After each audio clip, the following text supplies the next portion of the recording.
तो हेलो बच्चों, आज हम पढ़ेंगे अपने एटॉमिक स्ट्रक्चर का सेकेंड पार्ट। फर्स्ट पार्ट हमने कवर कर लिया था एंड इसमें आगे देखेंगे कि क्या क्या और थ्योरीज आई। इसके थोड़े एक दो न्यूमेरिकल्स करके देखेंगे। आज ट्राई करेंगे न्यूमेरिकल्स तक हम कवर कर पाएँ। और अगर आपको मेरी वीडियोस अच्छी लगी हो तो like, subscribe and share. Let's start. Next हमारी थ्योरी आती है इलेक्ट्रोमैग्नेटिक वेव थ्योरी।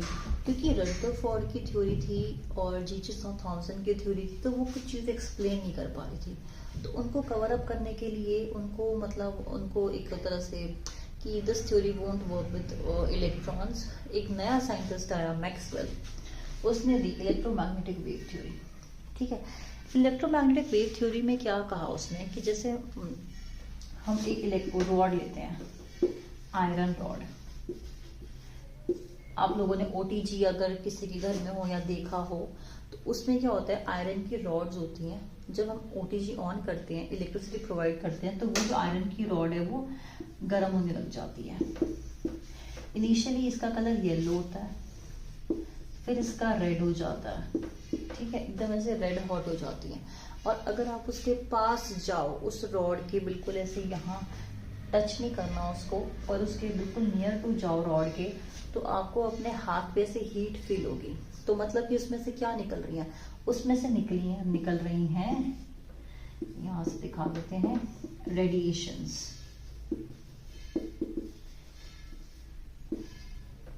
इस हॉट आयरन रॉड में से निकल रही है रेडिएशंस। यही रेडिएशंस जो है हमारी, वो है इलेक्ट्रोमैग्नेटिक वेव्स।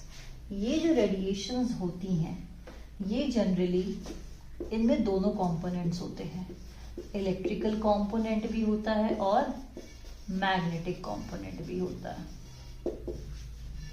तो बेसिकली जो हमारी हॉट ऑब्जेक्ट्स होती हैं वो हमारी रेडिएशंस एमिट करती हैं, और इस रेडिएशंस में क्या होता है, इलेक्ट्रिक फील्ड भी होती है और मैग्नेटिक फील्ड भी होती है।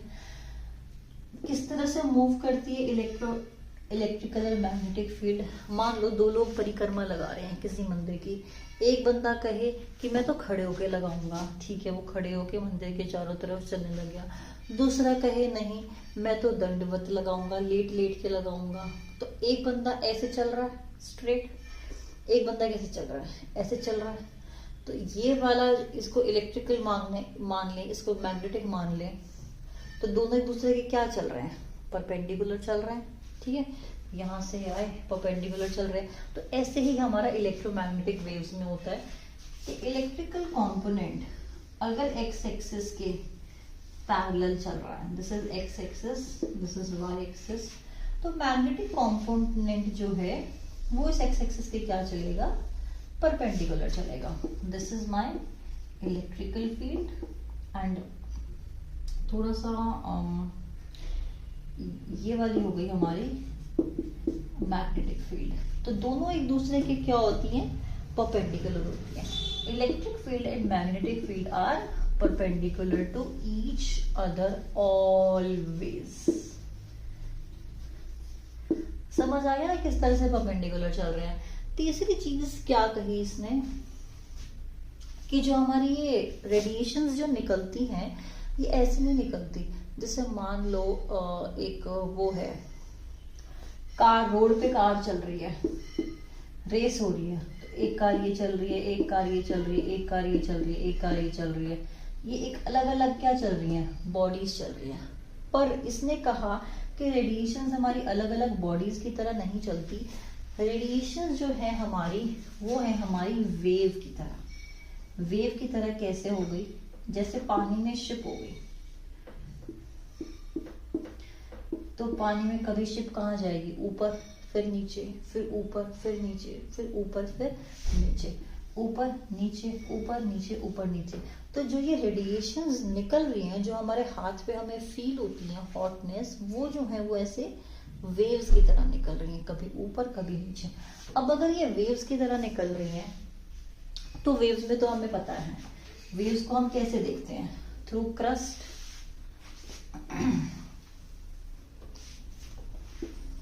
ये हमारी है, ये हमारी वेव है, ऊपर नीचे, ऊपर नीचे, फिर ऊपर फिर नीचे। ठीक है, जो वेव का टॉप मोस्ट होता है इसको हम कहते हैं क्रेस्ट, और जो ये लोअर होता है इसको हम कहते हैं ट्रफ। तो जब हमारा वेव लाइक नेचर है तो हमें उसका क्रेस्ट और ट्रफ पे डिफाइन करना पड़ेगा, ठीक है। इस तरह से हमारी वेव चलती है, एक बार वो हाई लेवल पे जाएगी, फिर वो नीचे आएगी, फिर नीचे की लो लेवल पे जाएगी, फिर हाई लेवल पे जाएगी, जैसे हमारे पानी की वेव्स चलती हैं, सिमिलर वैसे। नेक्स्ट हमारा क्या है, they do not require any medium. इसका मतलब ये है कि अब जैसे सन है, हमें पता है सन क्या है, हॉट है। हम जब बाहर धूप में खड़े होते हैं हमें उसकी हॉटनेस फील होती है, तो जो वो हॉटनेस हमें फील हो रही है वो जो है फॉर श्योर, इसका मतलब क्या होगा, अगर हमें आयरन से भी हॉटनेस फील हो रही थी तो उसमें से रेडिएशंस निकल रही थी, वेव्स लाइक निकल रही थी। अब सन में से भी हमें क्या फील हो रही है, हॉटनेस फील हो रही है, यानी कि उस सन से भी क्या निकल रही है, रेडिएशन निकल रही हैं, जो कहाँ पे पहुंच रही हैं, हमारे अर्थ तक पहुंच रही हैं, अर्थ के सरफेस तक पहुंच रही हैं। अब तुम्हें ये बात पता है कि सन के और अर्थ के बीच में ये जो सारा एरिया है ये क्या है, वैक्यूम है, यहाँ कोई हवा तो है नहीं। इसका मतलब इलेक्ट्रोमैग्नेटिक वेव्स जो होती हैं उनको किसी मीडियम की रिक्वायरमेंट नहीं होती। They do not require any medium like gas, solid और लिक्विड। ये अपने आप वैक्यूम में भी ट्रैवल करके, जैसे सन से वैक्यूम में ट्रैवल करके हमारे अर्थ तक पहुंच सकती हैं। तो इन रेडिएशंस को मीडियम की रिक्वायरमेंट नहीं होती, ठीक है। इनके पास क्या होता है, क्रस्ट होता है, ट्रफ होता है। अब क्योंकि इनका वेव लाइक स्ट्रक्चर है इलेक्ट्रोमैग्नेटिक वेव्स का, तो हमें इसके लिए कुछ चीजें डिफाइन करनी पड़ेगी।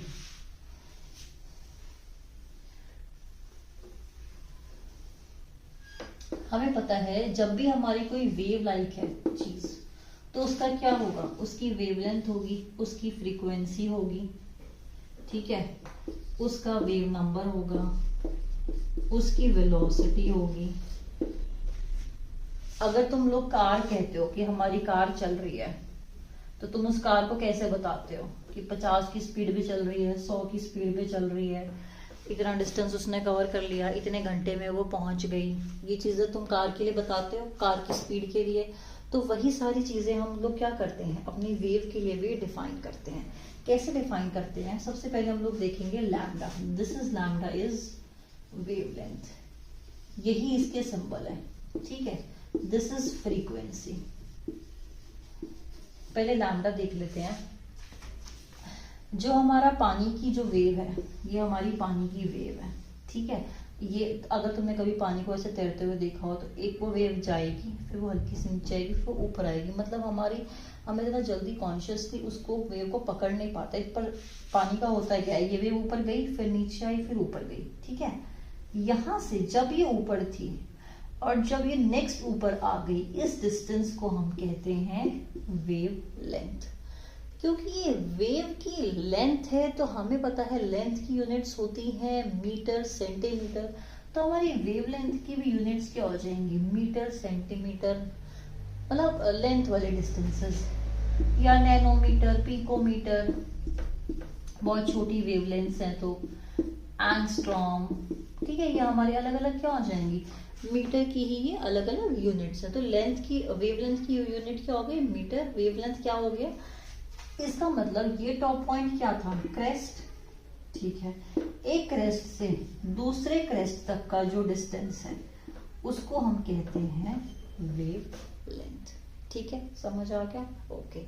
नेक्स्ट है हमारा, यहां से ऐसा मैरो बना के दिखा सकते हैं। ये थोड़ा समझने के लिए आगे न्यूमेरिकल्स में यूज होगा, इसलिए हमें इसको करना बहुत जरूरी है, ठीक है। नेक्स्ट है हमारा फ्रीक्वेंसी। फ्रीक्वेंसी मतलब क्या है, अब मान लो मैंने कोई पानी में मैंने पॉइंट मार्क कर दिया ब्लू पेन से। अब यहां से एक टाइम पे कितनी वेव्स गई, 1 सेकंड के अंदर, उसको हम कहते हैं फ्रीक्वेंसी। 1 सेकंड के अंदर नंबर ऑफ वेव्स जो जाती हैं उसको हम कहते हैं फ्रीक्वेंसी। इसकी यूनिट हो जाती है, क्योंकि हमने ये 1 सेकंड में चेक किया है तो इसकी यूनिट हो जाती है पर सेकंड, ठीक है, ओके। नेक्स्ट है हमारी वेलोसिटी। वेवलेंथ हो गया, फ्रीक्वेंसी हो गया, पहले वेलोसिटी देख लेते हैं। वेलोसिटी क्या हो जाएगी? वेलोसिटी क्या होता है? Distance upon time. Distance upon time होता है, तो डिस्टेंस हमारा क्या है? वेवलेंथ, और अपॉन में टाइम। कितना उसने वेवलेंथ कवर की यहां से यहां तक, और कितने टाइम में कवर की, वो हमारी हो जाती है वेलोसिटी। ठीक है, वेव नंबर क्या होता है? वेव नंबर क्या हो जाता है? नंबर ऑफ वेव्स पर सेंटीमीटर। यानी कि मान लो अगर यहां से यहां तक का, इस पॉइंट से ये पॉइंट जो है ये 1 सेंटीमीटर है। ऑल्दो ये नहीं है, बट मैं तुम्हें एक मैक्रोस्कोपिक लेवल पे दिखा रही हूँ कि यहाँ से यहाँ तक ये 1 सेंटीमीटर है। तो अगर तुम देखो तो इसमें यहाँ से यहाँ तक ये एक वेव आ गई, और यहाँ से यहाँ तक क्या आ गई? 2 वेव आ गई, और थोड़ा सा इस थर्ड वेव का पार्ट भी आ गया। यानी कि 1 सेंटीमीटर लेंथ में हमारी कितनी आ गई? ऑलमोस्ट 2 से अबव वेव्स आ गई। यही हमारा होता है वेव नंबर, कि 1 सेंटीमीटर में हमारी कितने नंबर ऑफ वेव्स आ जाती हैं। अब 1 सेंटीमीटर तुम देखो स्केल पे कितना छोटा होता है, it's just around this much, ये फिंगर से लेके यहाँ तक, इतने से सेंटीमीटर में इतनी ज्यादा वेव्स आ जाती हैं, वो उसको हम लोग कह देते हैं वेव नंबर। जैसे ये एक और आ गई, ये एक और आ गई, ये एक और आ गई। ऐसा तो है नहीं कि एक ही वेव, बहुत सारी वेव्स ट्रैवल कर रही होंगी, तो जितने भी वो नंबर ऑफ वेव्स आ जाती हैं वो हमारे क्या हो जाता है? Wave number. ठीक है, नेक्स्ट है हमारा एम्पलीट्यूड। एम्पलीट्यूड क्या होता है?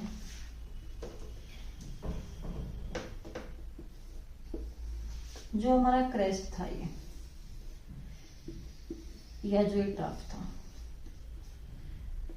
इसकी जो हाइट है एक्स एक्सिस से, उसको हम कहते हैं एम्पलीट्यूड। इसकी जो मैक्सिमम डेप्थ है, इसको हम कह देते हैं एम्पलीट्यूड। क्रेस्ट की हाइट या ट्रफ का डेप्थ को हम लोग कह देते हैं एम्पलीट्यूड। ठीक है, समझ आ गया? अब इस पे न्यूमेरिकल एक चीज और है, वेलोसिटी ऑफ लाइट क्या होती है? c is equals to velocity of light 3 into 10⁸ metre per second. ठीक है, ये हमारी है वेलोसिटी ऑफ लाइट। अभी तक कोई भी ऐसी चीज हमारी डिस्कवर नहीं हुई है जिसकी अभी तक कोई भी हमारी ऐसी चीज डिस्कवर नहीं हुई है जिसकी वेलोसिटी लाइट की वेलोसिटी से ज्यादा हो। ठीक है, एक जो रिलेशन है इनके बीच में, वो रिलेशन क्या है? Lambda is equals to, lambda क्या हो गया हमारा? Distance. Distance is equals to speed into time. Speed क्या हो जाएगा? v, और टाइम क्या हो जाएगा? फ्रीक्वेंसी जो होता है, फ्रीक्वेंसी इज इक्वल्स टू क्या होता है? 1 अपॉन में टाइम। तो यहाँ पे फ्रीक्वेंसी, क्योंकि हम लोग पर सेकेंड की बात करते हैं, तो जो फ्रीक्वेंसी है वो 1 अपॉन में टाइम है। अगर हम डिस्टेंस का फॉर्मूला लगाएं, distance is equals to speed into time, तो स्पीड क्या हो गई? v, और टाइम क्या हो गया? इसको उधर ले जाएं, तो t इज इक्वल्स टू 1/μ। तो यानी कि ये क्या आ गया? म्यू नीचे आ गया। इधर भी लेके जा सकते हैं इसको, तो mu is equals to v upon में लैम्डा। ये हमारा रिलेशन हो गया लैम्डा, वेलोसिटी और फ्रीक्वेंसी का। इसके बेसिस पे हमारे क्वेश्चंस आ जाते हैं। ठीक है, वो हम लोग करेंगे अभी आगे। अब नेक्स्ट हम करते हैं टॉपिक, इसमें एक और है, फटाफट से मैं आपको बता देती हूँ वो भी। अब कितने हमारे इलेक्ट्रोमैग्नेटिक वेव रेडिएशंस डिस्कवर हुई है हमारी? ऑलमोस्ट एक हमारी है कॉस्मिक, उसके बाद आती है हमारी गामा, फिर आती है हमारी एक्सरे, उसके बाद आती है यूवी, उसके बाद आती है विजिबल, इसके बाद आती है हमारी इंफ्रारेड,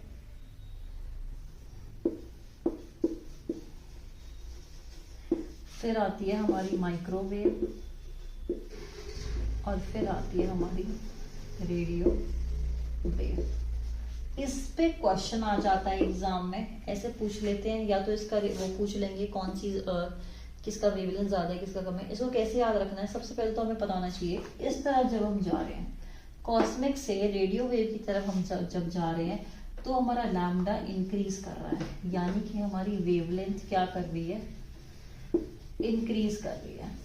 ठीक है, वेवलेंथ इंक्रीज कर रही है। अब तुम यहाँ देखोगे एक रिलेशन वेवलेंथ और फ्रीक्वेंसी के बीच में। जो वेवलेंथ है it is inversely proportional to frequency. अगर वेवलेंथ ज्यादा है तो फ्रीक्वेंसी क्या हो जाएगी, कम हो जाएगी। क्योंकि क्या है फ्रीक्वेंसी और उसका अलग थोड़ा सोच के देखो। वेवलेंथ मतलब क्या है, डिस्टेंस है। मान लो डिस्टेंस बहुत ज्यादा हो गया तो ऑब्वियसली वहां से अगर इतना ज्यादा डिस्टेंस हो गया तो अगर हम फ्रीक्वेंसी निकालें, एक वेवलेंथ का हो गया 100 मीटर, तो फ्रीक्वेंसी तो एक पॉइंट था जहां से 1 सेकंड में जा रही थी। तो अगर एक वेव इतनी लंबी है, वेल की तरह इतनी लंबी है, तो एक टाइम में तो कम ही वेव्स जा पाएंगी ना फिर 1 सेकंड में। अगर इतनी सारी वेव्स, अगर मोटी मोटी वेव्स आ जाती हैं समुद्र में, तुम कहो कि एक पॉइंट पे देखते हैं कि कितनी वेव्स जाएंगी। एक तो छोटी छोटी मछलियां, छोटा सा डिस्टेंस है, फटाफट बहुत सारी भाग जाएंगी। एक है हमारी वेल मछली है, एक पॉइंट में पहले एक को इतना टाइम लगेगा जाने में उस पॉइंट से, फिर दूसरी जाएगी। तो इसका मतलब कि जो हमारी वेवलेंथ है वो फ्रीक्वेंसी से क्या है, इनवर्सली प्रोपोर्शनल है। ठीक है, इनवर्सली प्रोपोर्शनल। तो अगर हमारा ये हमारा जो है इंफ्रारेड ये सॉरी इलेक्ट्रोमैग्नेटिक वेव्स का जो ट्रेंड है हमारा, इस तरह अगर हमारी वेवलेंथ इंक्रीज कर रही है तो इस तरह फिर हमारी फ्रीक्वेंसी क्या कर जाएगी, डिक्रीज कर जाएगी। ठीक है, अब इसको याद कैसे रखना है, इसमें बहुत ज्यादा क्वेश्चंस आ जाते हैं।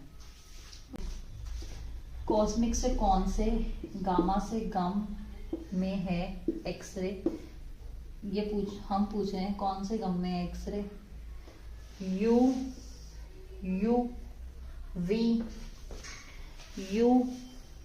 We I am ready. कौन से गम में एक्सरे, उनको शादी में जाना है एक्चुअली, तो ओके पूछ रहे हैं कौन से गम में एक्सरे है। यू वी आई एम तो रेडी, यस।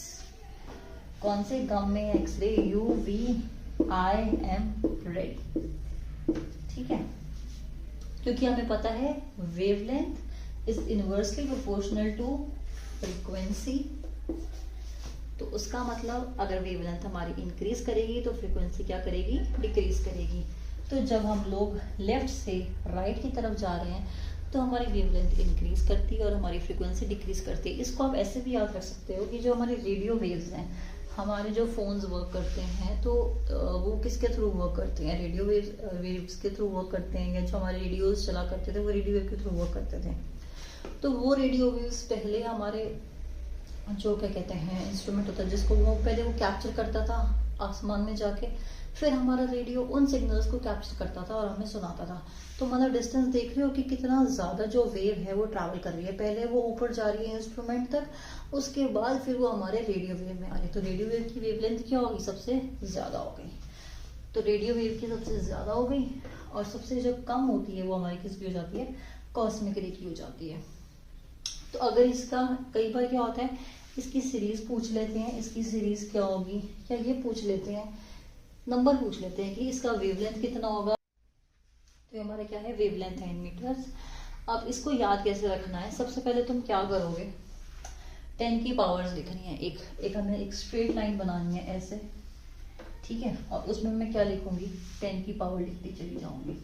10 की पावर 4 -2 करते करते -2 करना है।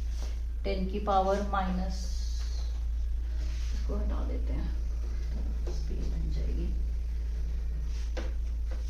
10 की पावर 4, एक लाइन लगाई, 10 की पावर 4 लिखा। उसके बाद क्या आता है, 10 की पावर 2 आएगा, फिर 10 की पावर 0 आएगा, फिर 10 की पावर -2 आएगा, फिर 10 की पावर -4, 10 की पावर -6, 10 की पावर -8, 10 की पावर -10, 10 की पावर -12, 10 की power -14।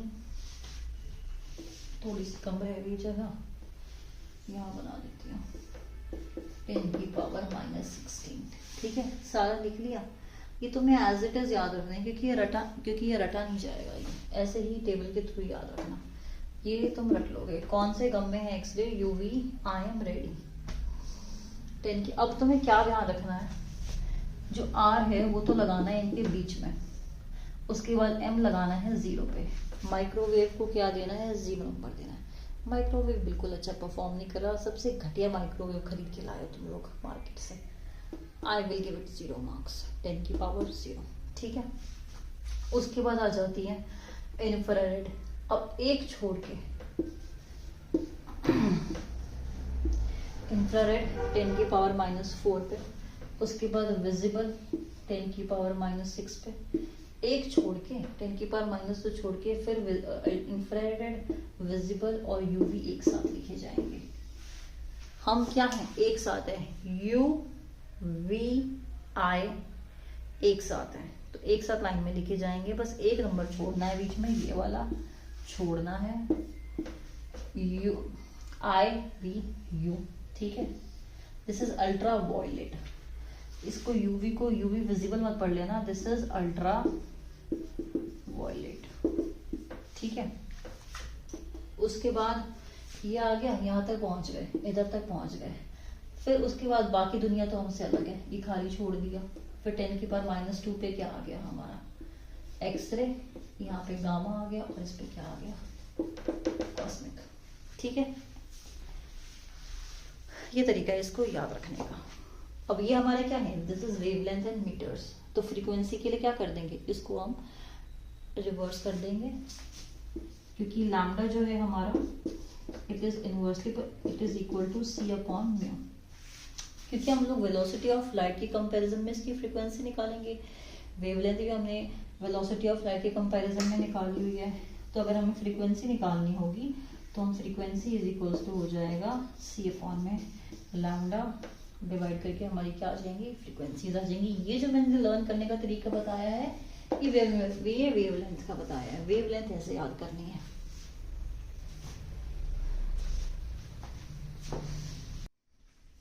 Short trick to learn electromagnetic radiations की सीरीज। कॉस्मिक कैसे करेंगे? कॉस्मिक कौन से? गामा गम, एक्सरे यूवी में सिर्फ यू, वी में वी, इंफ्रा में आई, एम में एम, रेडियो से रेडी। कौन से गम में है एक्सरे? मैं पूछ रही हूं एक्सरे से, कौन से गम में है एक्सरे? यू वी, हम सारे, आई एम रेडी, जाने के लिए, शादी में जाने के लिए रेडी तो है। U V I am ready. ठीक है, वेवलेंथ क्या कर रही है? रेडियो वेव है, बहुत दूर से आती है, सैटेलाइट तक पहले जाती है, फिर सैटेलाइट से आती है, इतनी दूर जाती है, इतनी दूर आती है। सबसे ज्यादा इसकी क्या होगी? वेवलेंथ। सबसे ज्यादा इसकी वेवलेंथ होगी रेडियो वेव की। तो सबसे कम वेवलेंथ किसकी होगी? कॉस्मिक की। तो किस सीरीज में हो गया ये? वेवलेंथ इंक्रीज कर रही है from cosmic to radio wave. किसमें? मीटर्स में। वेवलेंथ इंक्रीज कर रही है, तो wavelength is inversely proportional to frequency. तो फ्रीक्वेंसी क्या करेगी? डिक्रीज करेगी। तो यहाँ से इसकी रेडियो वेव की फ्रीक्वेंसी क्या होगी? सबसे लो, और कॉस्मिक की क्या होगी? सबसे ज्यादा। वेवलेंथ कैसे याद रखेंगे? एक पूरा लाइन बना दो सीधी, उसमें 10 की पावर 4 से लेके 10 की पावर -16 तक लिखना है। कैसे लिखना है? माइनस कर करके लिखना है। 4 में से 2 गए 2, 2 में से 2 गए 0, 0 में से 2 गए -2, 2 में से -2 गए -4, 4 में से 2 घटाए 2, 2 में से 2 घटाए 0, 0 में से 2 घटाए -2, -2 में से 2 घटाए -4, फिर इसमें से 2 -6, इसमें से 2 -8, -10 में से 2 घटा दिए -12, -14 और -16। ठीक है, कैसे याद रखना है? रेडियो वेव को रख देना बीच में दोनों के। सबसे पहले रेडियो वेव से स्टार्ट करेंगे, बीच में जगह दे देना। रेडियो वेव है ना, बीच में मिलती है उसको जगह, शुरुआत ना एंड में मिलेगी ना कहीं और। ठीक है, 10 की पावर 0 सबसे बेकार माइक्रोवेव लेके आए हो तुम लोग खरीद के, मैं उसको दूंगी 0 परफॉर्मेंस के मार्क्स। 10 की पावर 0 माइक्रोवेव। ठीक है, उसके बाद UVI तीनों एक साथ है, उसको बाकी दुनिया से कोई मतलब नहीं है। उसको बाकी 2 दुनिया से कोई मतलब नहीं है, तो उसकी ये वाली जगह जो है वो क्या हो जाएगी, खाली हो जाएगी। तो यहाँ पे यू वी वी और I, UV is for ultra violet, UV V I, ठीक है, उनको कोई मतलब नहीं है। तो 10⁻⁻2 भी खाली और 10⁻10 भी खाली। इसके बाद आज कौन सी बच गई, कॉस्मिक गामा एक्सरे, यहाँ एक्सरे, यहाँ गामा और यहाँ आ गई कॉस्मिक, ठीक है। यूवीआई में आगे पीछे के खाली छोड़ देना, माइक्रोवेव को 0 नंबर दे देना, और रेडियो वेव जो है दोनों के बीच में आ जाएगी। ये हमारी वेवलेंथ है in terms of metre. Cosmic rays है 10⁻16 मीटर, ठीक है।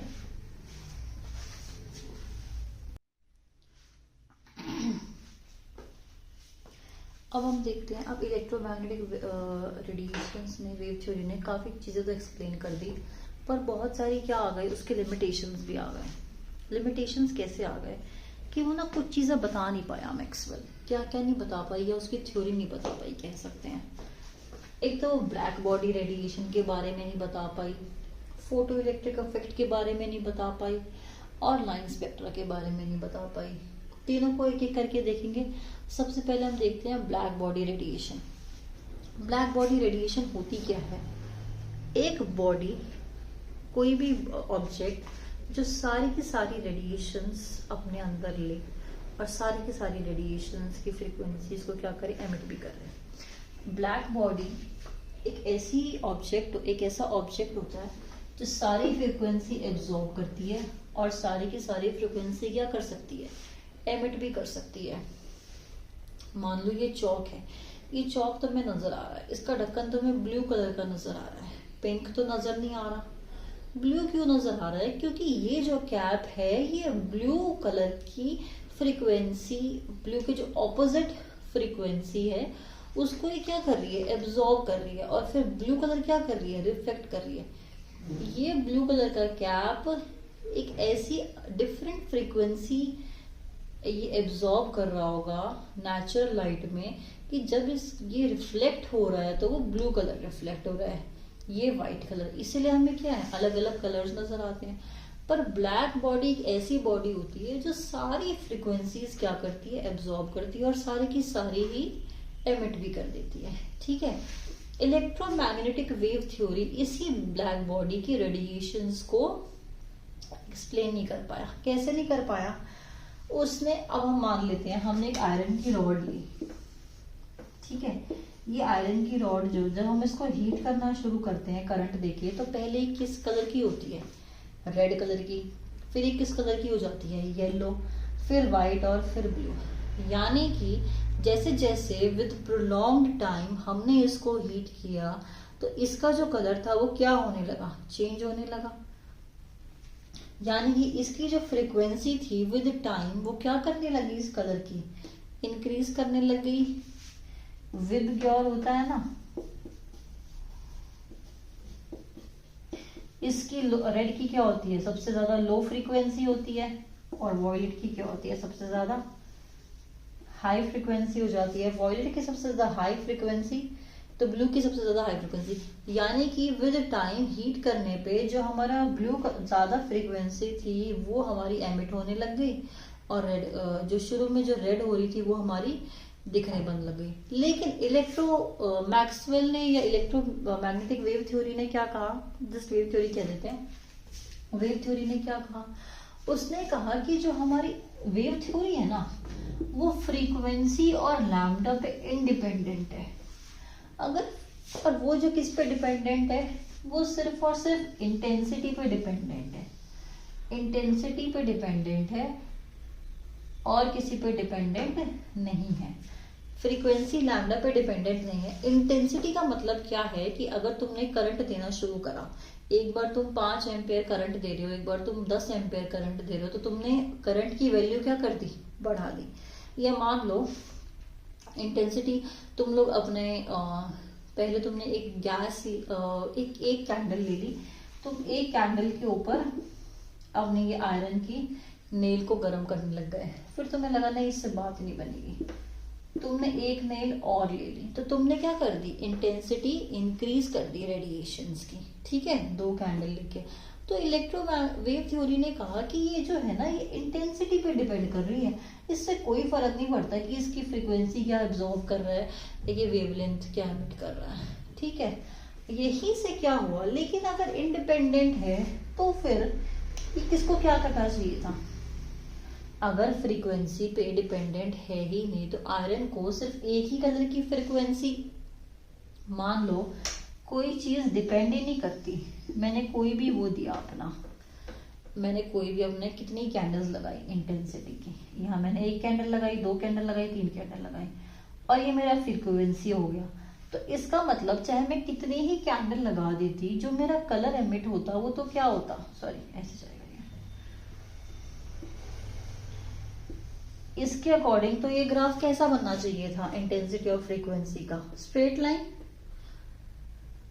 अगर कोई ऑब्जेक्ट है वो सारी की सारी फ्रीक्वेंसी एमिट कर रही है सेम, तो उसका क्या होना चाहिए था, सेम कलर होना चाहिए था। लेकिन यहाँ पे क्या हुआ, विद टाइम क्या हुआ, फ्रीक्वेंसी क्या कर दी, इंक्रीज कर दी। इसके अकॉर्डिंग तो ये हो गया, फ्रीक्वेंसी इंक्रीज कर गई। पर इलेक्ट्रोमैग्नेटिक वेव थ्योरी कह रही है कि कितने ही कैंडल्स लगा लो, कलर तो एक ही निकलेगा, आयरन नेल एक ही कलर में, एक ही कलर की ग्लो होती हुई नजर आएगी। पर ऐसा तो नहीं हो रहा, आयरन नेल जो है वो तो 4 कलर्स दिखा रही है विद टाइम, जब उसको ज्यादा हीट कर रहे हैं। यानी कि जो वेव थ्योरी ये कह रही थी कि मैं वेवलेंथ और फ्रीक्वेंसी पे डिपेंडेंट नहीं हूं, ये उसने क्या कहा था, गलत कह दिया था। यानी कि हमारी इंटेंसिटी वेवलेंथ पे क्या करती है, डिपेंड करती है। ये अब जब वेवलेंथ के कंपैरिजन में इंटेंसिटी को चेक किया गया तो ये देखा गया कि जैसे जैसे इंटेंसिटी इंक्रीज करते हैं, पहले तो हमारी वेवलेंथ इंक्रीज करती है और उसके बाद हमारी वेवलेंथ डिक्रीज करने लग जाती है, जो कि हमारा इलेक्ट्रोमैग्नेटिक जो हमारी वेव थ्योरी थी ये एक्सप्लेन नहीं कर पाई थी। ये वाला ग्राफ, इस ग्राफ के अकॉर्डिंग आयरन जो है, सॉरी वेव थ्योरी के अकॉर्डिंग आयरन जो है उसको सिर्फ व्हाइट कलर का ग्लो करना चाहिए था, सिर्फ एक फ्रीक्वेंसी का, क्योंकि वो कह रहे हो तो सारी फ्रीक्वेंसी एब्जॉर्ब कर रही है और सारी एमिट कर रही है। बट ऐसा नहीं हो रहा, कोई वो एक पर्टिकुलर एब्जॉर्ब कर रही है किसी टाइम पे, किसी इंटेंसिटी पे, और वो कुछ और एमिट कर रही है किसी इंटेंसिटी पे, ठीक है। यानी कि इंटेंसिटी वैरीज विद वेवलेंथ। समझ आ गया ये ड्रॉबैक। इसका अगला ड्रॉबैक देखते हैं।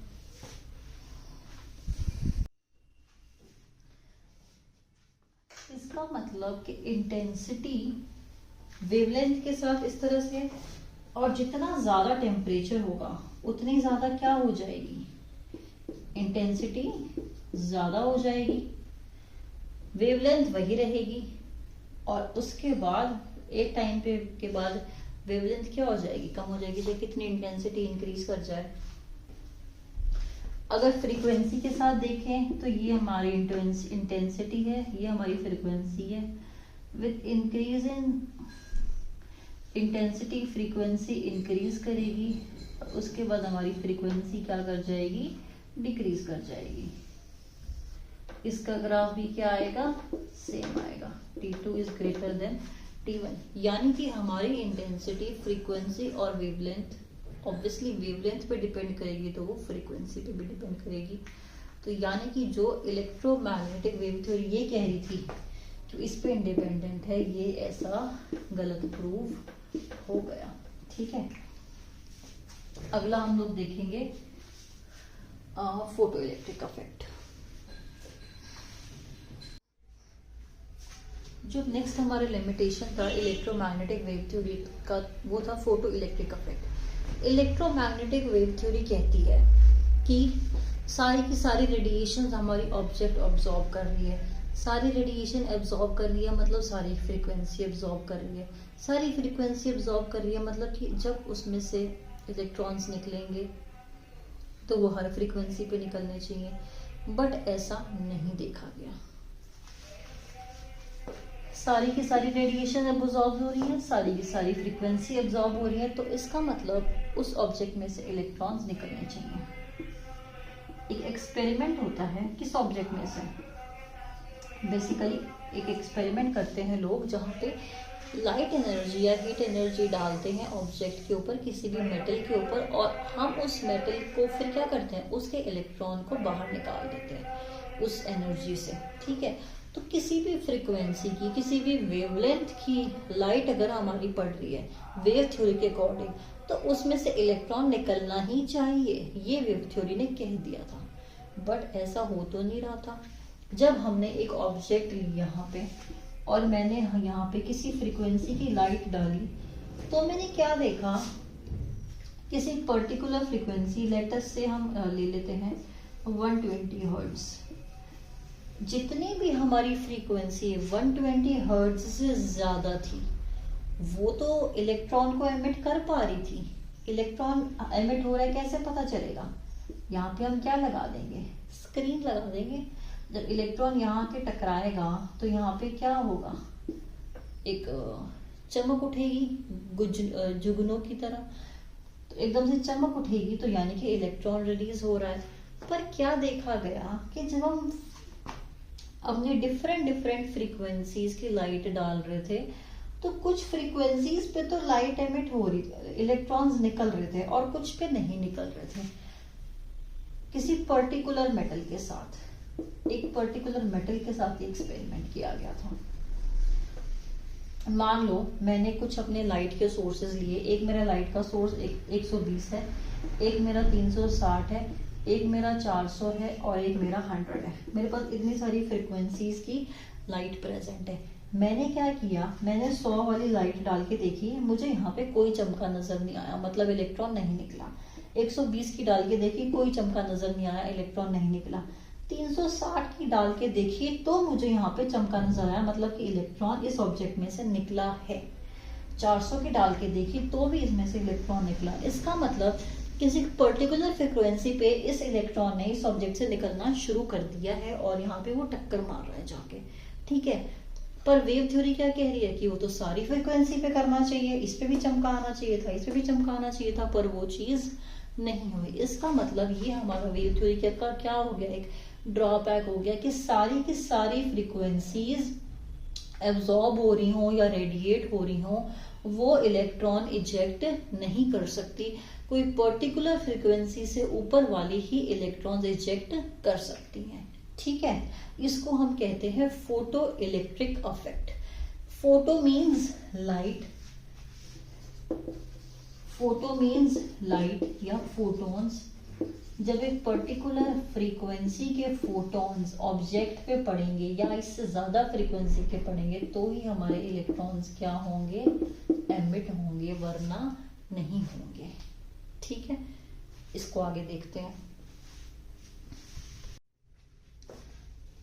तो फोटो इलेक्ट्रिक इफेक्ट हमारा क्या कहता है कि हमें एक पर्टिकुलर फ्रीक्वेंसी की जरूरत है, एक मिनिमम फ्रीक्वेंसी होनी चाहिए इलेक्ट्रॉन्स को इजेक्ट करने की। अगर उस पर्टिकुलर फ्रीक्वेंसी से कम हम फ्रीक्वेंसी की लाइट उसको दे रहे हैं किसी पर्टिकुलर मेटल को, तो वो इलेक्ट्रॉन्स इजेक्ट नहीं करेगी।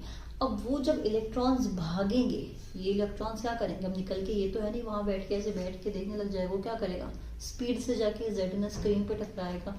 तो वो किस स्पीड पे ट्रैवल करेंगे, उससे हम क्या निकाल सकते हैं, उसकी किसी चीज का हमें मास पता हो, किसी चीज की हमें वेलोसिटी पता हो, तो हम उससे क्या निकाल सकते हैं, उसकी काइनेटिक एनर्जी। तो किस स्पीड से निकलेगा, उससे हमने उसका क्या निकाल लिया, काइनेटिक एनर्जी निकाल ली। वेलोसिटी और kinetic energy depend on frequency and not on intensity. Wave theory ये कह रही थी कि हमारी जो हमारी वेलोसिटी है इलेक्ट्रॉन्स की, वो इंटेंसिटी पे इंडिपेंडेंट है। वेव थ्योरी क्या कह रही थी कि जो हमारी इंटेंसिटी है वो हमारी वेलोसिटी पे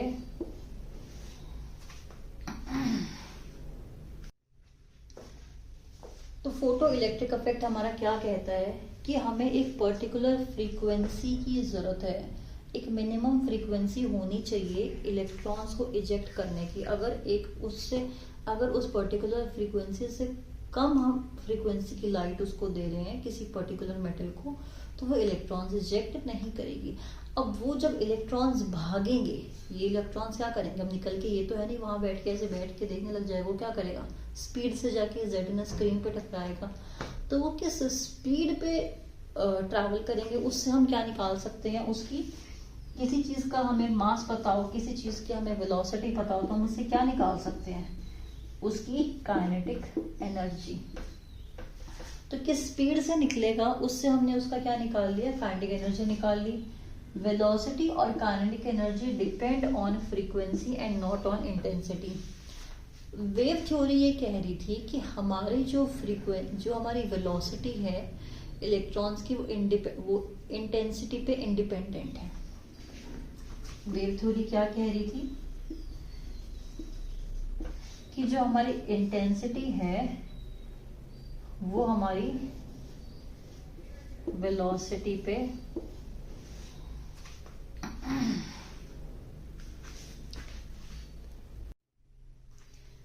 वेव थ्योरी कह रही थी कि जो हमारी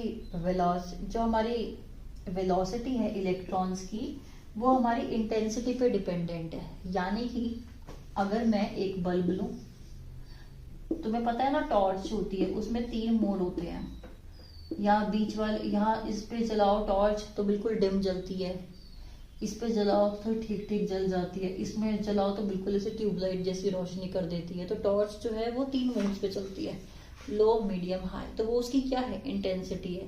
तो वेव थ्योरी कह रही थी कि जो हमारी इंटेंसिटी है उससे अगर हम इंटेंसिटी कम ज्यादा करेंगे तो उससे जो हमारे इलेक्ट्रॉन्स की स्पीड है वो कम ज्यादा हो जाएगी। बट ऐसा नहीं हो रहा था।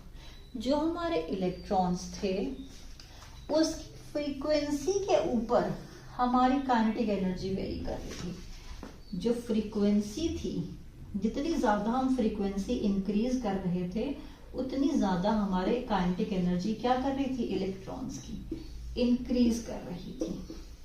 ठीक है, एक मिनिमम फ्रीक्वेंसी जब हम दे रहे थे तभी हमारे इलेक्ट्रॉन्स क्या हो रहे थे, इजेक्ट हो रहे थे। जब हम अपने इंटेंसिटी बढ़ा रहे थे तो कुछ तो हो रहा था, अब कुछ तो होना भी चाहिए भाई। इंटेंसिटी उसने इतना ज्यादा ऐसे इंटेंसिटी कर दिया तो कुछ होना भी चाहिए इंटेंसिटी से। तो जब इंटेंसिटी हम बढ़ा रहे थे लाइट की, तो जो नंबर ऑफ हमारे इलेक्ट्रॉन्स हैं वो क्या कर रहे थे, वो हमारे इंक्रीज कर रहे थे।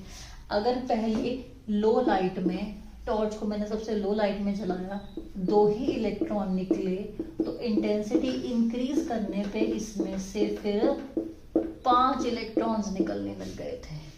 तो इंटेंसिटी इंक्रीज करने से number of electron increase, frequency increase करने से काइनेटिक एनर्जी इंक्रीज। और जो वेव थ्योरी कह रही थी कि हमारे तो इलेक्ट्रॉन्स जो है वो फ्रीक्वेंसी पे डिपेंड करते हैं, ऐसा नहीं था। ठीक है, तो अब हम इसके ये जो फ्रीक्वेंसी है, जो मिनिमम फ्रीक्वेंसी है जिसके लिए हमें इलेक्ट्रॉन निकालना है, इससे बिलो इलेक्ट्रॉन नहीं निकलेगा, इसको हमने नाम दिया थ्रेशोल्ड। तुम पे कोई चिल्लाए जा रहा है 5-7 मिनट के लिए तो तुम सुन लोगे, हाँ बोलता है, 5-7 मिनट के लिए तुम सुन लोगे, 7 मिनट के लिए मान लो तुम सुन सकते हो, हाँ बोलता रहे। 5-7 मिनट के बाद तुम्हें गुस्सा आने लग जाएगा, फिर तुम क्या करोगे, उसके जाके थप्पड़ मार दोगे खींच के। तो वो जो 7 मिनट थे वो तुम्हारी क्या थी, थ्रेशोल्ड। 7 मिनट तक तुमने सह लिया, तुमने कोई रिएक्ट नहीं करा। 7 मिनट के बाद वो जो टाइम पीरियड था वो तुम्हारी थ्रेशोल्ड थी। 7 मिनट के बाद 8वें मिनट में तुम्हें आ गया गुस्सा, तुमने लगा दिया चमाट।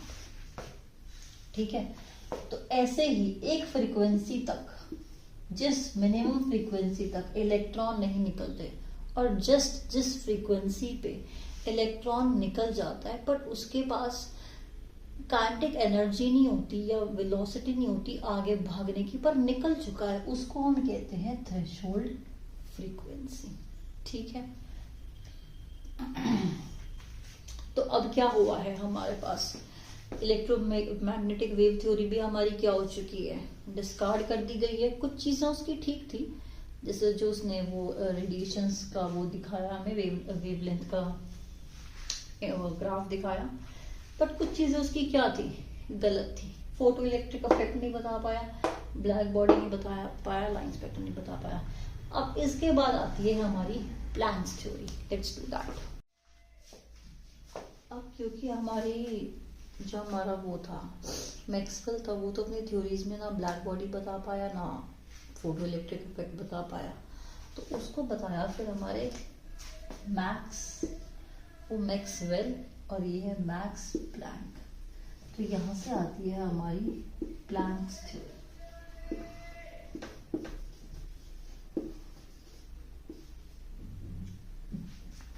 प्लैंक्स थ्योरी क्या कहती है? प्लैंक्स थ्योरी कहती है कि जब हमारी कोई लाइट ट्रैवल करती है तो हमारी वो सिर्फ वेव के फॉर्म में ट्रैवल नहीं करती, वो करती है एक्चुअली एक पैकेट्स के फॉर्म में। ये जो पैकेट्स होते हैं ये छोटे छोटे एनर्जी के पैकेट्स होते हैं, जिनको नाम दिया गया क्वांट्स,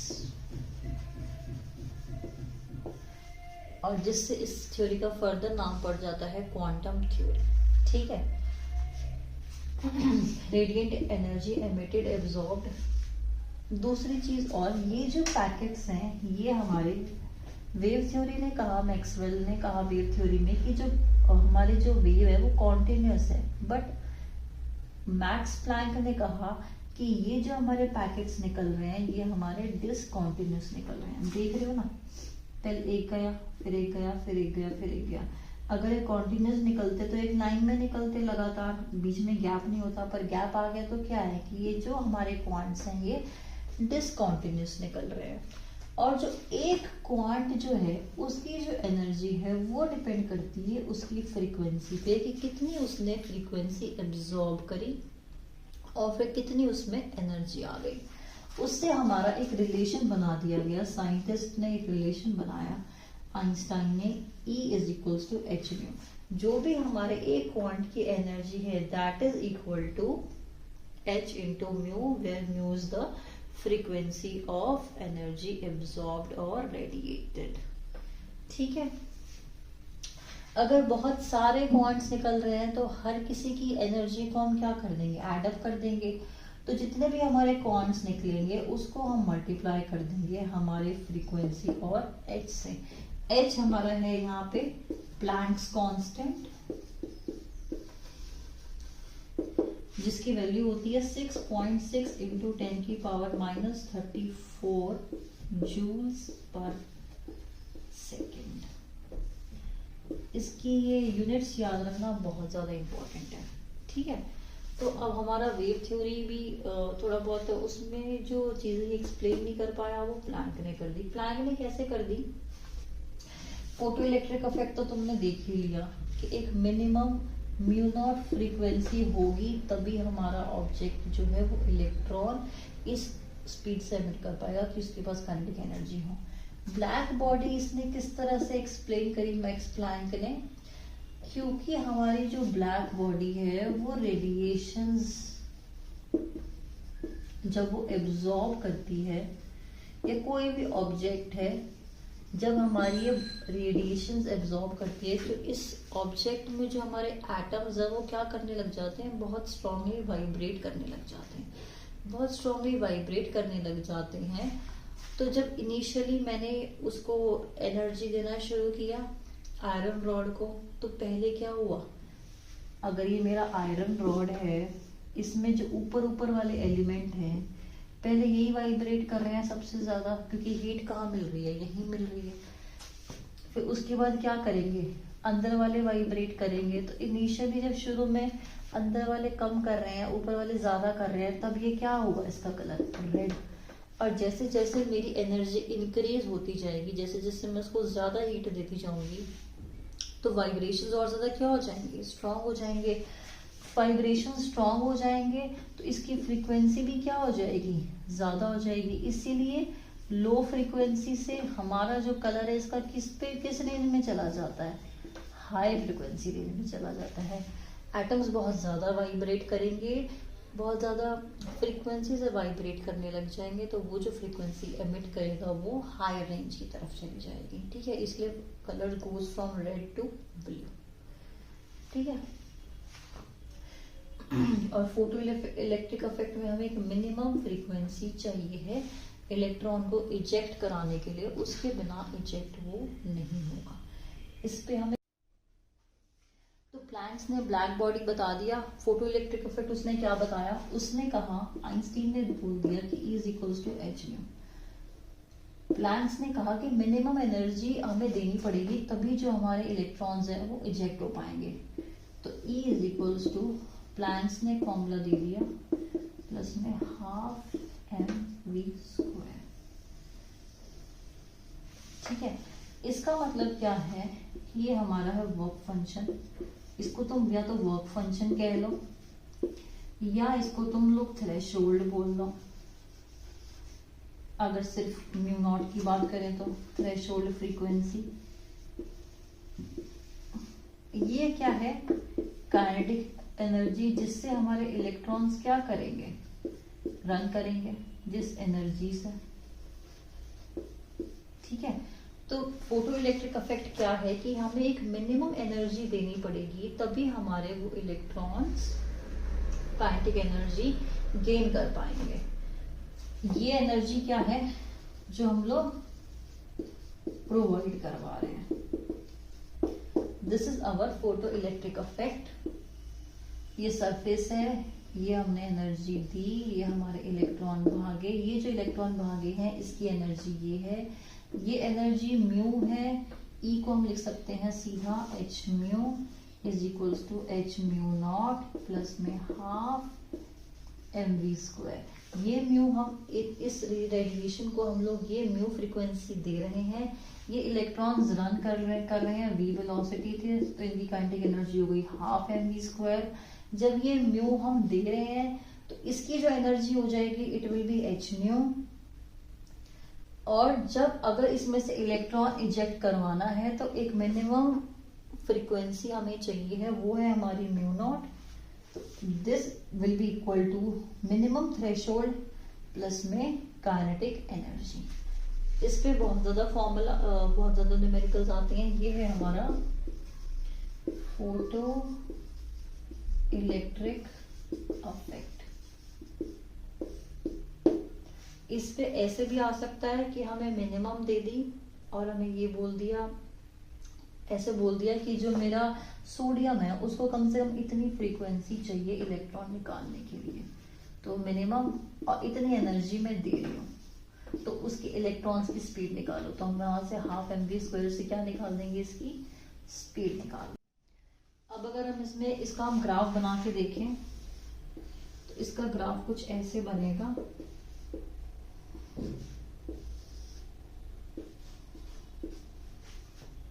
जैसे जैसे हम फ्रीक्वेंसी इंक्रीज करेंगे, this is X axis, this is Y axis, इसको वो कर देते हैं half mv² is equals to H nu minus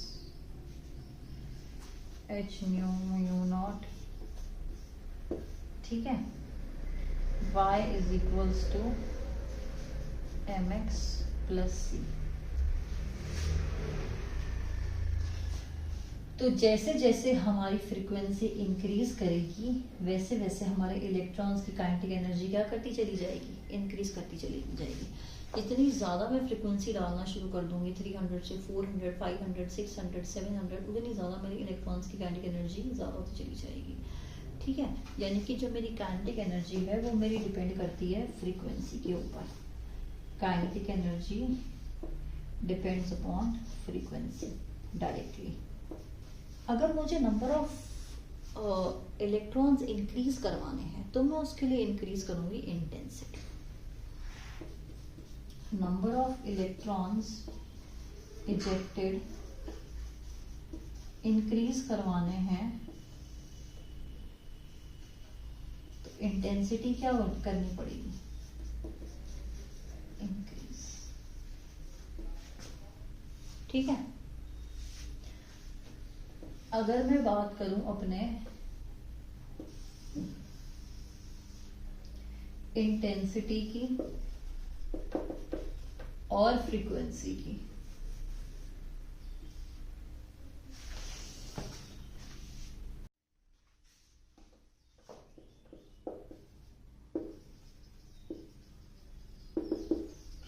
अगर मैं बात करूं अपने काइनेटिक एनर्जी और फ्रीक्वेंसी इंटेंसिटी की, तो चाहे मैं कितनी ही इंटेंसिटी इंक्रीज कर लूं, उससे मेरी काइनेटिक एनर्जी इंक्रीज नहीं होगी, सिर्फ और सिर्फ मेरे नंबर ऑफ इलेक्ट्रॉन्स इंक्रीज होंगे। तो चाहे मैं कितनी ही काइनेटिक एनर्जी इंक्रीज कर लूं, इधर को जा रही हूँ, काइनेटिक एनर्जी इंटेंसिटी क्या कर रही है, इंक्रीज कर रही है, बट काइनेटिक एनर्जी क्या है, यहीं पे कांस्टेंट है। तो काइनेटिक एनर्जी हमारी फ्रीक्वेंसी पे डिपेंडेंट है और काइनेटिक एनर्जी हमारी इंडिपेंडेंट है किस पे, इंटेंसिटी पे। ठीक है, समझ आ गया फॉर्मूला। इस फॉर्मूले पे हम लोग अब एक न्यूमेरिकल करेंगे। देखो एनसीईआरटी का क्वेश्चन है, बहुत इंपॉर्टेंट है। इस टाइप के बहुत ज्यादा क्वेश्चंस आते हैं एग्जाम में, ट्रिपल ई में, जेई में, मेंस में, सॉरी ट्रिपल ई में, मेंस में, जेई में, एडवांस में, नीट में, सीयूईटी में। ठीक है, बिल्कुल फॉर्मूला बेस्ड न्यूमेरिकल है, बस थोड़ा सा कॉन्सेप्चुअल है। हमको पता है कि E is equals to H mu not plus में हाफ एम वी स्क्वायर। ये होता है हमारा वर्क फंक्शन कह लो, या इसको थ्रेशोल्ड एनर्जी कह लो। ये होती है हमारी काइनेटिक एनर्जी, जिस स्पीड से इलेक्ट्रॉन निकल के भागा। ये होती है हमारी वर्क फंक्शन या threshold energy. Minimum energy required to emit electron की, इतनी एनर्जी तो चाहिए ही, तभी वो हमारा वो इलेक्ट्रॉन क्या होगा, बाहर निकलेगा। ई एनर्जी, ये जो हम लोग देते हैं अपने सब्सटेंस को, ठीक है, मतलब कि हम थोड़ी सी ज्यादा एनर्जी देंगे ना, तभी तो कुछ निकलेगा भी और फिर वो भागेगा भी। तो ये जो एनर्जी हम देते हैं, अब क्वेश्चन कह रहे हैं कि हमने EMR दी 300 नैनोमीटर, जो कि सोडियम पे पड़ी और इलेक्ट्रॉन्स भागे इस काइनेटिक एनर्जी से। मिनिमम एनर्जी निकालो, कितनी चाहिए इलेक्ट्रॉन रिमूव करने के लिए, यानी कि हमको क्या निकालना है, एच म्यू नॉट निकालना है। ठीक है, मिनिमम एनर्जी निकालनी है, तो क्या हो जाएगा, E minus kinetic energy is equals to H mu not, ये हो जाएगी। यानी कि बस इसको यहाँ से लाके क्या करना है, माइनस करना है। अब पहले E निकालते हैं, E क्या हो जाएगा, E निकालते हैं पहले। E इज इक्वल्स टू, यहाँ लिखते हैं इसको, E is equals to H C by lambda. ठीक है, तो इस H की वैल्यू 6.6 इंटू 10 की पावर माइनस 34, C हो जाएगा 3 टू 10 की पावर 8 मीटर पर सेकेंड, ये जूल सेकेंड इसकी unit, and this is 300 nanometre. तो ये नैनोमीटर को हटाने के लिए हम लोग क्या करेंगे, इंटू 10 की power minus 9 metre. 1 nanometre is equal to 10 की पावर माइनस 9 मीटर। ठीक है, तो फिर ये हमारा क्या आ जाएगा आंसर, 6.626 इंटू 10 की पावर माइनस 19 जूल। अब तुम्हें एक चीज का ध्यान रखना है, यहाँ पे जो हमें काइनेटिक एनर्जी दे रखी है वो हमें दे रखी है पर मोल। ठीक है, और जो ये मेरी एनर्जी आई है, ये मेरी आई है सिर्फ जूल की, यानी कि ये तो दे रखी है पूरे के पूरे मोल की, और ये दे रखी है सिर्फ एक की। अब एक मोल में हमारे कितने नंबर ऑफ फोटॉन्स होते हैं, 6.02 इनकी 10 इंटू 10 की पावर 23 फोटॉन्स होते हैं। ठीक है, तो एक फोटोन की ये एनर्जी आई है, तो इतने नंबर ऑफ फोटॉन्स जब गिरेंगे, एक मोल गिरेगा ना पूरा, एक मोल में इतने नंबर ऑफ फोटॉन्स हैं, तो जब इतने नंबर ऑफ फोटॉन्स गिरेंगे या जब एक मोल होगा तो कितनी एनर्जी आ जाएगी, 6.6 इंटू 10 की पावर माइनस 19 इंटू 6.02 इंटू 10 की पावर 23। ये हमारी एनर्जी आ जाएगी जूल पर मोल में। ठीक है, यहाँ पे हमारा आ जाएगा 3 आई थिंक ये होता है हमारा 3.99।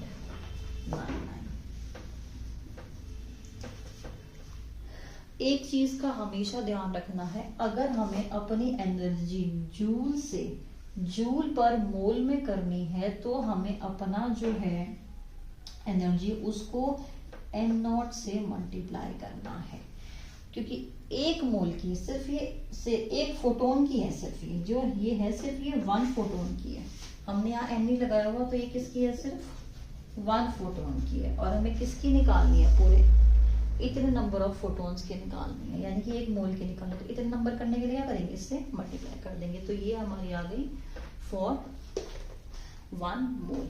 ठीक है, अब यहां से क्या करना है, बस इस फॉर्मूले में पुट कर दो 3.99 इंटू 10 की पावर 5 माइनस, और यहाँ पे हमारा वो काइनेटिक एनर्जी कितनी है 1.68 इंटू 10 की पावर 5, यूनिट्स हैं जूल पर मोल। तो ये हमारा सॉल्व होके आ जाएगा 9 में से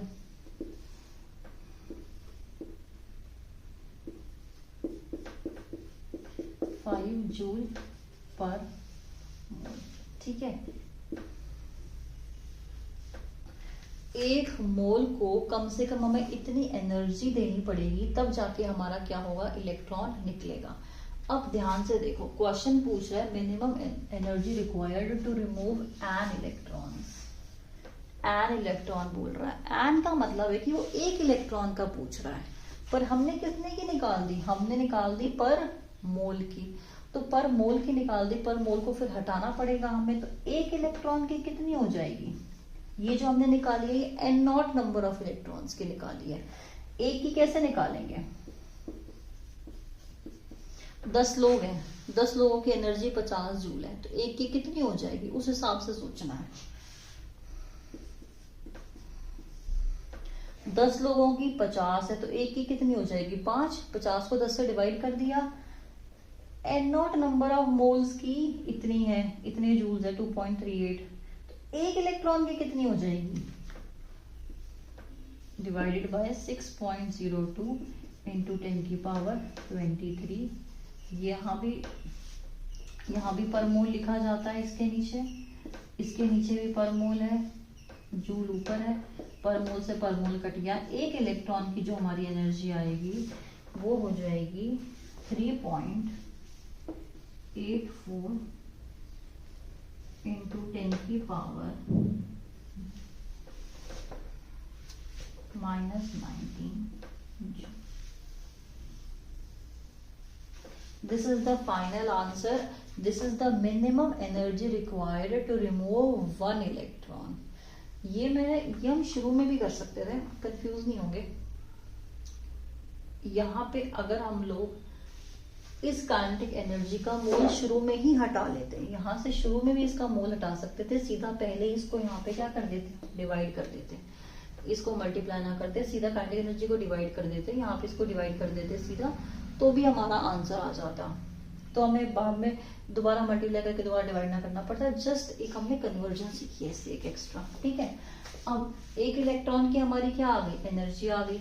ओके, तो एक इलेक्ट्रॉन की एनर्जी आ गई, तो इसकी वेवलेंथ अगर हम इसके कॉरेस्पॉन्डिंग निकालें मैक्सिमम वेवलेंथ, तो वो कैसे निकालेंगे, एनर्जी है हमारी 3.84 इंटू 10 की power -19 joule is equals to hc by lambda. Simple ये वाला फॉर्मूला लग जाएगा, 6.6 इंटू 10 की पावर -34 इंटू 3 इंटू 10 की पावर 8 अपॉन में लैम्डा कितना हो जाएगा, लैम्डा हमें निकालना है यहाँ पे मीटर पर सेकंड।